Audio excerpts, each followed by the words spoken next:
আমরা বিচ্ছিন্ন হব না। নিজেরা নিজেরা বিরোধে জড়ালে পরাশক্তিগুলো আমাদের মাথায় কাঁঠাল ভেঙে খায়। তখন ভারতের পিছনে দৌড়াতে দৌড়াতে, আমেরিকার পিছনে দৌড়াতে দৌড়াতে আমাদের জুতার তলা ক্ষয় হইয়া যাইবে। নিজেরা নিজেদের প্রবলেম সলভ করা যাবে না। আমরা যদি অন্যের পিছনে না দৌড়াতাম আর এই বিরোধকে থামাতে পারতাম, বাংলাদেশ আজকে যেখানে আছে তার কমপক্ষে 50 গুণ সামনে থাকতো। চিল্লায় বলেন ঠিক কি না? তাহলে 1 নাম্বার ক্ষতি হচ্ছে আমাদের পাওয়ার লেস হয়ে যায়, আমরা দুর্বল হই যদি আমরা বিরোধ করি। 2 নাম্বার হচ্ছে পরাশক্তিগুলোর সুবিধা নেয়। 3 নাম্বার হচ্ছে আমাদের উন্নয়ন, দেশের উন্নতি, অগ্রগতি এটা স্থবির হয়ে যায়, এটা বাধাগ্রস্ত হয়। প্রিয় ভাইরা, ইউনিটি, ঐক্য হচ্ছে একটা দেশের উন্নয়নের মূল ভিত্তি। 2 জন কইছে ঠিক, এদিকে এখন কয়েকজন কইছে ঠিক। ঐক্য হচ্ছে একটা দেশের, জাতীয় ঐক্য হচ্ছে কোন দেশের উন্নয়ন অগ্রগতির মূল ভিত্তি। ঠিক কিনা বলেন? Unity, unity of a country, এটা হচ্ছে একটা সাস্টেইনেবল ডেভেলপমেন্ট, সোশ্যাল স্ট্যাবিলিটির জন্য এটা অনেক গুরুত্বপূর্ণ। এজন্য বিরোধের কোন স্থান আমরা দিব না, আমরা ঐক্যবদ্ধ থাকবো ইনশাআল্লাহ। বলেন।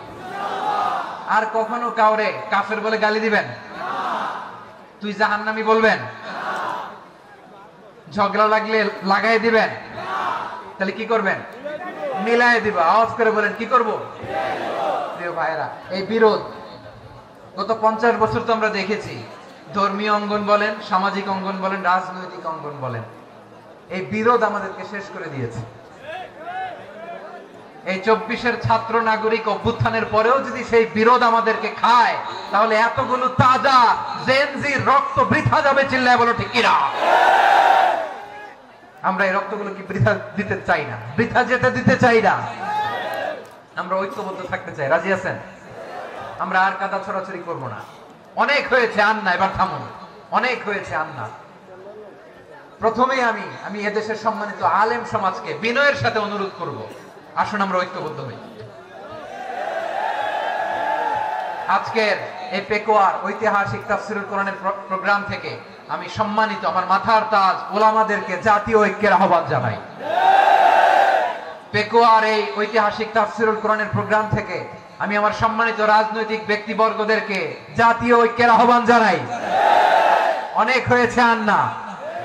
আধিপত্যবাদকে রুখে দিতে হলে, বাংলাদেশের বিরুদ্ধে যে কোনো ধরনের ষড়যন্ত্রকে রুখে দিতে হলে জাতীয় ঐক্যের কোনো বিকল্প নাই। চিল্লায় বলো ঠিক কিনা?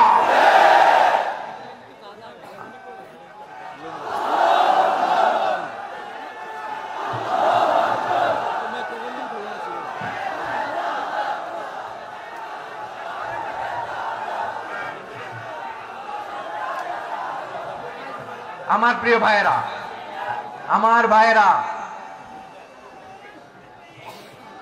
আর কাদা ছড়াছড়ি করব না ইনশাআল্লাহ। বলেন আল্লাহুম্মা ফাশহাদ। আল্লাহ তুমি সাক্ষী থাকো, আল্লাহ তুমি তৌফিক দাও। আওয়াজ করে পড়েন আমিন। আর একে অন্যকে কাফির বলে গালি দিব না। ঠিক কিনা বলেন? রাজি আছেন?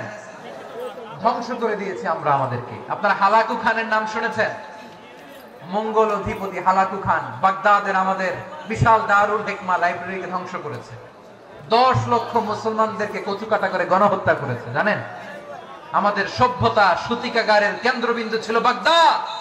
ইরাকের বাগদাদে যেদিন সে রক্ত নিয়ে হোলি খেলা করে, রক্তের হোলি খেলা যেদিন হয়, ওই দিনও বাগদাদে বাহাস চলতেছিল। আমাদের বাহাস কি চলতেছিল? আপনাদের এলাকায় বাহাস আছে? এই প্রচলিত বাংলাদেশে যে বাহাস, এটার সাথে ইসলামের কোনো সম্পর্ক আছে?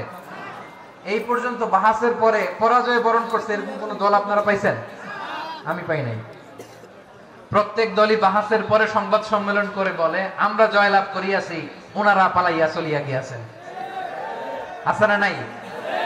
কারণ সত্য জানার জন্য, সত্য মানার জন্য আসে না তো, নিজের জ্ঞান জাহির করার জন্য বাহাস করে। বিপক্ষ দলের আলেমকে ছোট করার জন্য বাহাস করে।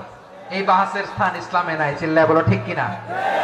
এই সমস্ত বাহাসের দিন শেষ। ঐক্যবদ্ধ হওয়ার বাংলাদেশ। প্রিয় ভাইরা, হালাকু খান সে দারুল হিকমা লাইব্রেরি জ্বালিয়ে পুড়িয়ে এই সব দামি দামি বইগুলো আমাদের দামি দামি ঐতিহাসিক তুরাসি ক্লাসিক বইগুলোকে দজলা নদীতে ফেলেছে, পুরা দজলা নদী কালো হয়ে গিয়েছে। 10 লক্ষ মুসলমানকে গণহত্যা চালিয়ে এই রক্তের বন্যা যখন দজলা নদীর পানিতে মিশে গিয়েছে, দজলা নদীর পানি লাল হয়ে গিয়েছে। যেই দিন বাগদাদে গণহত্যা চলে, ওই দিনও বাগদাদে বাহাস চলতেছিল। কিসের বাহাস জানেন? মেসওয়াক, ডান মারি থেকে করা সুন্নাহ, এটা আমরা জানি। এখন কি উপরের মারি না নিচের মারি? বাহাসের বিষয়। এই বাহাস করবেন আপনারা। বিশ্ব যখন এগিয়ে চলেছে, আমরা তখন বসে বিবি তালাকের ফতোয়া খুঁজেছি কোরআন হাদিস চষে। তালাক ইসলামের অনেক গুরুত্বপূর্ণ অনুষঙ্গ। তালাক কোরআনের একটা সূরা। কিভাবে তালাক হবে না হবে আমাদের ফুকাহায়ে ইকরাম, আমাদের আকাবেররা সব বলে গিয়েছেন, সব জানা। আপনি হয় এটা মানবেন নয় ওইটা, ওইটা নিয়ে বাহাসের দরকার নাই, ওইটা নিয়ে মারামারির স্থান ইসলামে নাই। আওয়াজ করে বলেন ঠিক কিনা? এখন পেকুয়ার ভাইরা শেষ কথা বলি, আওয়াজ করে বলেন আমরা ঐক্যবদ্ধ হতে চাই কি চাই না? চান?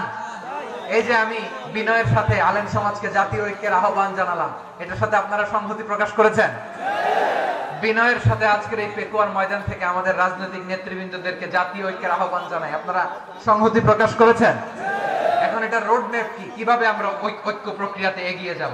শেষ কথা বলি, একেবারে সহজ। আমাদের ওলামা মাশায়েখদেরকে, আমার মাথার তাজ, তাদেরকে আমরা বলি, এই যে আমরা ঐক্যবদ্ধ হই নাই, আমরা কি বড় কিছু অর্জন করে ফেলছি? বলেন, আমরা কি খুব পাওয়ার সম্মানের জায়গায় আছি?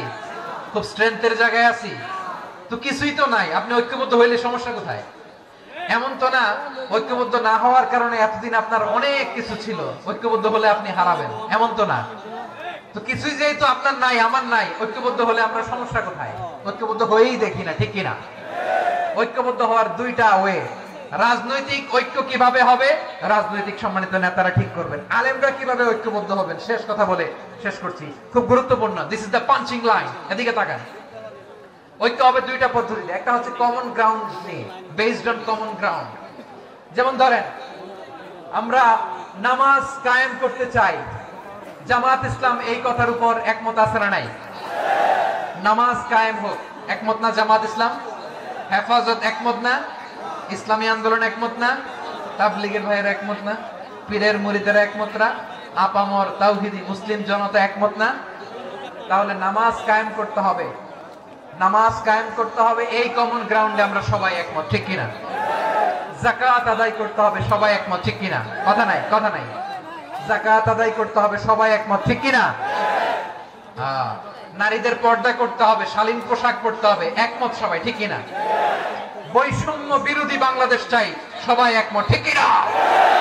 Meritocracy, meritocracy. আর কোন মামা চাচার ফোনে পদ দিলে হবে না, মেধার ভিত্তিতে সবগুলো পদ ঠিক করতে হবে, চিল্লায় বলো ঠিক কিনা? আমরা একমত না? স্বাধীনতা সার্বভৌমত্বের প্রশ্নে আমরা সবাই একমত, ঠিক কিনা? আমার নবীরে গালি দিলে রাষ্ট্রীয়ভাবে সর্বোচ্চ শাস্তি তার নিশ্চিত করতে হবে, ঠিক কিনা? এরকম 10টা কমন গ্রাউন্ড আমাদেরকে, 1 2 3 4 5 10, এই 10টা কমন গ্রাউন্ডে আমরা সবাই এক। এই ইউটিউবার, এই যে ইউটিউবার, এই এদিকে তাকাও। 10টা কমন গ্রাউন্ডে আমরা সবাই এক। এই 10টা কমন গ্রাউন্ডকে সামনে রেখে বিশাল জনসমাবেশ করেন সোহরাওয়ার্দীর ময়দানে, সবাই আসেন। জামাত ইসলাম, হেফাজতে ইসলাম, ইসলামী আন্দোলন, পীরের মুরিদ, তাবলীগ, খেলাফত মজলিস, সবাই একসাথে হন। তাহলে সবাই জানবে যে এই 10টা বিষয়ে আমরা একমত। বলেন, এই ঐক্যতে আপনার দরবার যাবে? দরবার নষ্ট হবে? আপনার দল নষ্ট হবে? আপনার আকীদা নষ্ট হবে না? আমার মাথার তাজ সম্মানিত ওলামায়ে কেরাম, এই 10টা কমন গ্রাউন্ডে যদি এক হন, আপনার আকীদা নষ্ট হবে? আপনার আকীদা আপনার, আমার আকীদা আমার, আপনার দল আপনার, আমার দল আমার, আপনার পলিসি আপনার, আমার পলিসি আমার, কারো কিছু নষ্ট হবে না। কিন্তু যে বিষয়ে আমরা সবাই একমত, এরকম 10টা মৌলিক পয়েন্টে আমরা একমত হতে চাই কি চাই না? একমত হন।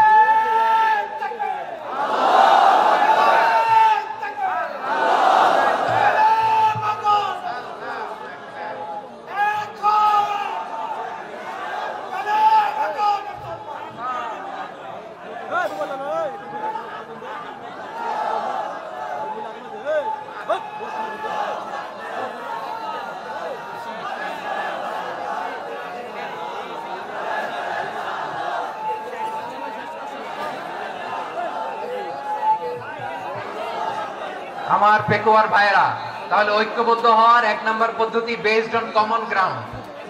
কমন গ্রাউন্ড, এতে কারো কোনো লস নাই, কারো কোনো ছাড়ও দেয়া লাগবে না, কারো দরবারও যাবে না, কারো দলও নষ্ট হবে না, কারো আকীদাও নষ্ট হবে না। আমার আকীদা আমার, আমার দল আমার, আমার সব ঠিক আছে। শুধু এই বিষয়ে আমি একমত, তুমি একমত, তুমি একমত, তো আমরা সবাই একসাথে বসে জানান দেই যেগুলোতে আমরা একমত, শোডাউন করি। বাংলাদেশের যে কোনো মহাসমাবেশকে সেই দিনের মহাসমাবেশ ছাড়িয়ে যাবে, চিল্লায় বলো ঠিক কিনা। এরপর জেলায় জেলায় বিভাগীয় বিভাগীয় আপনারা ওয়ার্কশপ করেন, সেমিনার করেন, আইস ব্রেকিং প্রোগ্রাম করেন। এইভাবে আমাদেরকে আগাতে হবে। তাহলে number 1 common ground based, number 2 issue based, issue ভিত্তিক ঐক্য। যখনই জরুরি কোনো ইস্যু আসবে আমরা ঐক্যবদ্ধ হব। রাজি আছেন সবাই? সবাই রাজি আছেন? আল্লাহ তাআলা আমাদের সবাইকে ঐক্যবদ্ধ জীবন ধারণের তৌফিক দান করুক। আমরা পড়ি আমিন। আজকের